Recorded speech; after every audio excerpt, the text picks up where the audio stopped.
Araw-araw ba nababasa natin ang Quran? Hindi ko sinasabi ito sa inyo. Ako mismo, tatanungin ko sarili ko. Wallahi, pag hindi ko nabasa ang Quran sa isang araw, sabi ko sa sarili ko, sakim, makasalanan,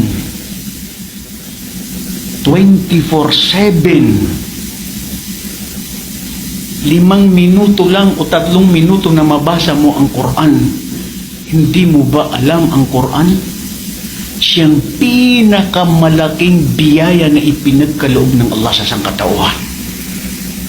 Pag binasa mo ang Quran, isang letra, magiging 10 hasana ang makukuha mo sa Quran.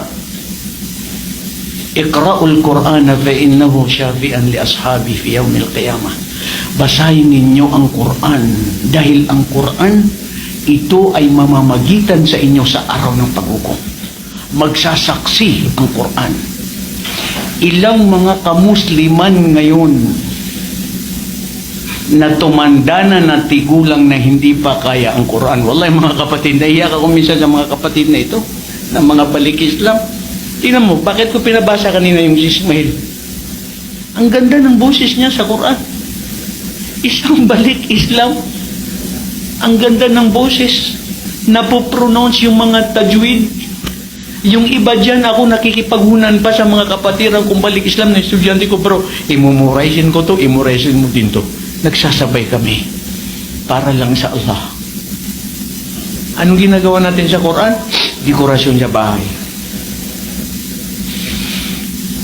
Nilin lang tayo ng mapanilang na lipunan. Dahil sa mga mundong nakikita natin.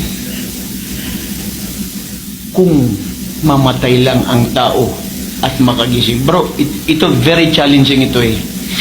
Ang dami mong na-memorize, ang dami mong nabasa sa mga salawikain, sa mga encyclopedia, yung iba comics, yung iba newspaper. Yung Quran na salita ng Allah. Nasaan tayo? وَلَقَدْ يَسَّرْنَا الْقُرْآنَ لِلذِّكْرِ فَهَلْ مِن مُدَكِّرٍ. Allahu Akbar. Itinalaga namin katotohanan ang Quran na napakadali sa kanila. Mayroon nga ba, sabi ng Allah, ika sa kanila na may nag-aalaala sa akin sa pamamagitan ng Quran? Bakit minsan nandyan yung Quran, papakinggan natin, mas gusto pa natin pakinggan si Madonna, si Michael Jackson na patay na. Ito yung mga patay na puso. Oo, nagkakasala tayo, bro. Pero, subhanallah,